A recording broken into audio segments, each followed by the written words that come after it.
tu na ai Rexo Sildan tutorial Indian ahu buat like Indian uluk tak dengan tua apa di mana tidak mau step 1 do step 3 dia kalkong step lampang ini loh step 1 aja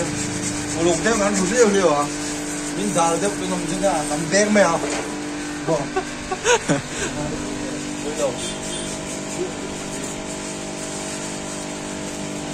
direction kita hook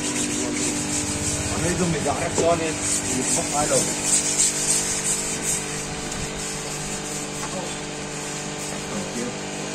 ini nhiều à yên chiếng á yên nó sẽเป็นลำพูนเป็นสอนนี่เราดูเลยสอนดู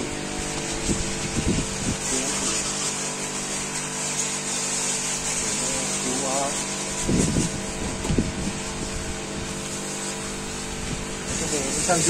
60 hakan lo purbe te mo da han eng maksiat lo abang ko chi ni lo yang an ka de kan tat yang jo kong hare ye kon rop lo pura ki man kong ye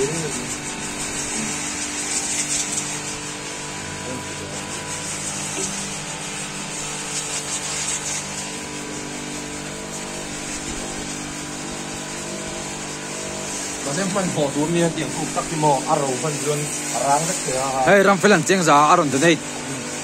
อารมณ์พักในตัวนี้ฉันว่ากันหลอกนะเดี๋ยวนี่ไม่หรอกเดี๋ยวเราเรามันคาที่กังวลเลยก็คือเราเรามันน้องเองนะครับกันก็ที่น้องเดียวด้วยครับ